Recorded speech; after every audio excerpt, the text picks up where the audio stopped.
Welcome to Kelowna Now. This is Kent Molgat, joined by Lloyd Manchester. It's like a reunion. Yes, it is, Kent. It really is. Lloyd, for people who have lived in Kelowna for decades, as I have, has been a champion for the environment since longer than I can remember, haven't you, Lloyd? A few years before that. And today, though, we're talking to you as a representative of the Kelowna Citizens Safety Association, right? That's correct. And the topic that has you riled up now is this planned spraying for the sponge moth, Commonly known as the gypsy moth. the gypsy moth. Not politically correct anymore. Oh, that's why it changed. It's not a Yes. new moth, it's just a new name. It's just a new name. Right.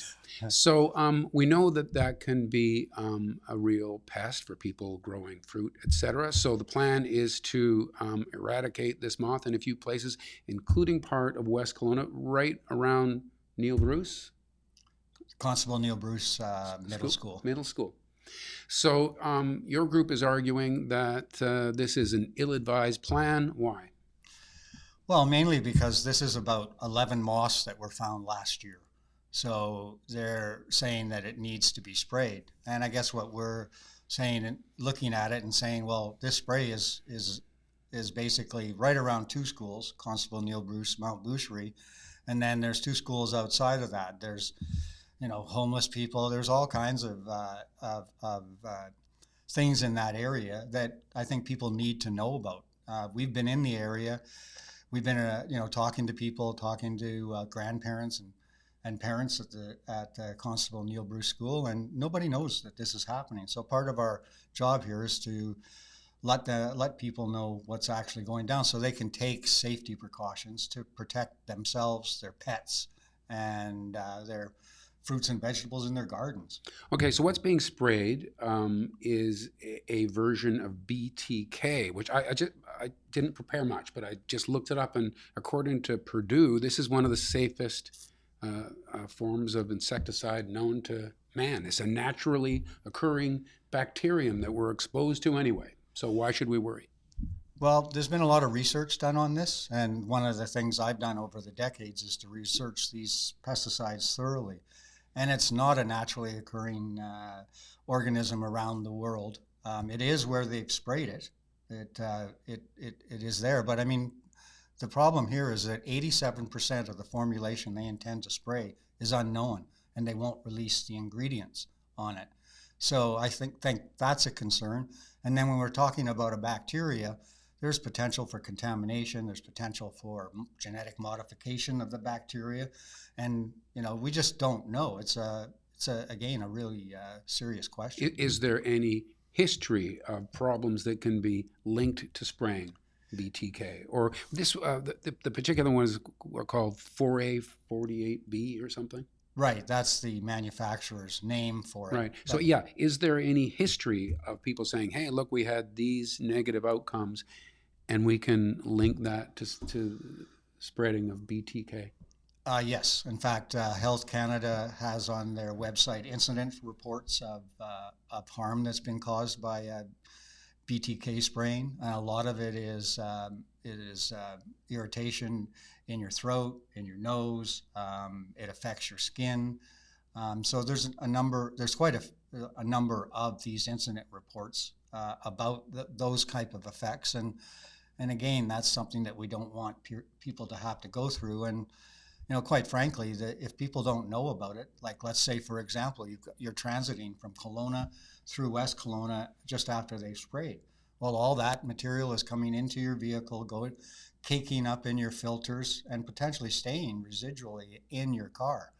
And if you get a sore throat or anything like that, you don't know what it's caused from. So. I think it was on the provincial website talking about this plan that they said, hey, if you want to reduce your exposure, just stay inside for 10 minutes. Well, they actually, in the permit that they've been issued, which we just appealed, it states in there quite clearly that to stay in your house for an hour with your windows closed, and then when you go outside, to wash, if you have vegetables, to wash them all off and take those precautions. So on the one hand, they're saying it's safe, and on the other hand, they're telling you to take Right. precautions. Okay, now this is what you pointed out, I think, when you met with officials in West Kelowna, that, hey, it's right on, there's the warning labels themselves indicate that it's not as safe as you're saying.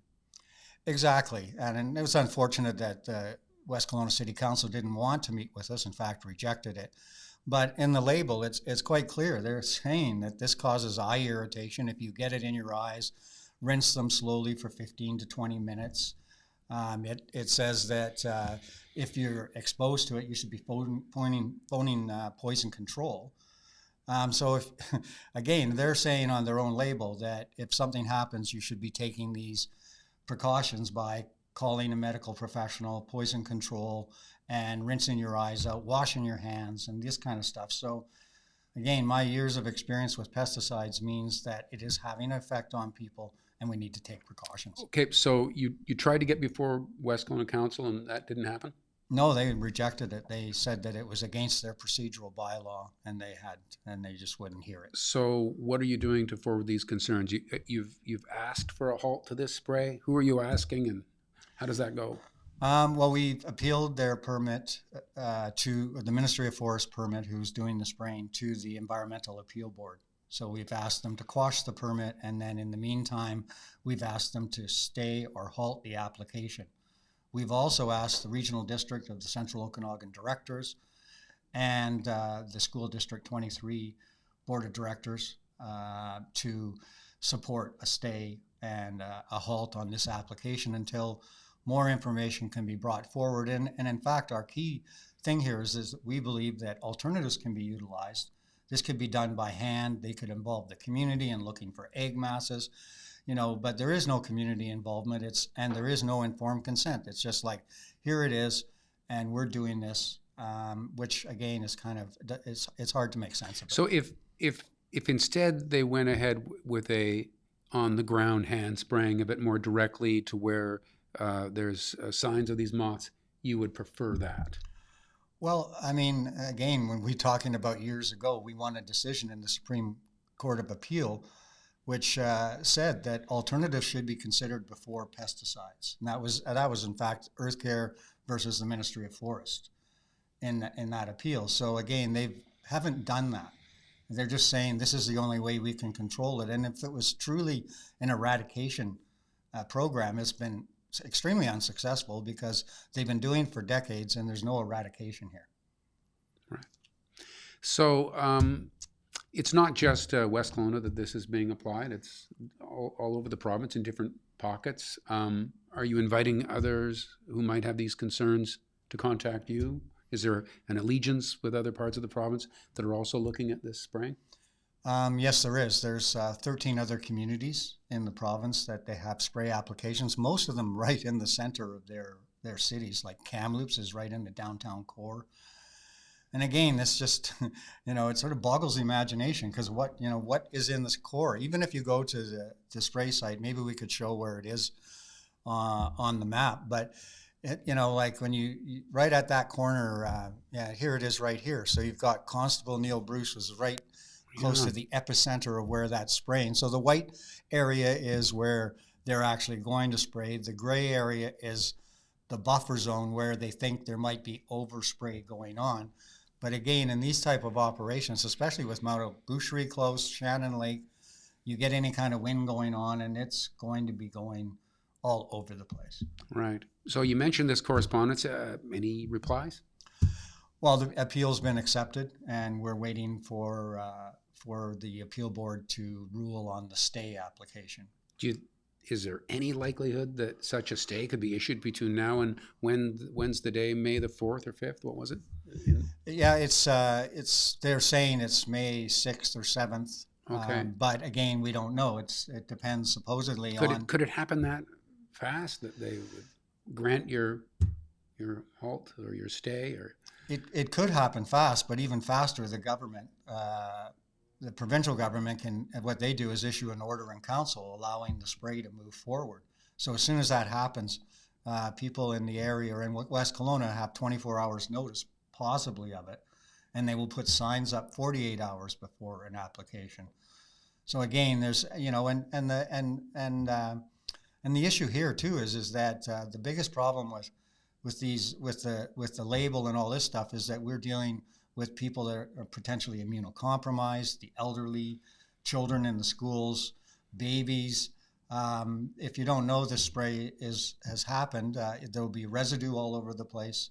So it'll be on your cars, it'll be on everything basically. So you shouldn't be touching it, and you should be taking precautions. But again, we're hoping that the Environmental Appeal Board will realize that there's just so many people in the community and the other people transiting through the community, and even the homeless. I spoke to a homeless person, and they don't know. They're not going to know about this. They're not going to know, and they're actually up and around at early hours of the morning, right? Well, more people know about it now, Lloyd. Well, I really appreciate your news, Kelowna Now, to bring this public service announcement basically to the people, and it's really appreciated. Yeah, thank you very much for coming. Great to see you again. Thank you, Kent. Good to see you. And thanks for watching Kelowna Now.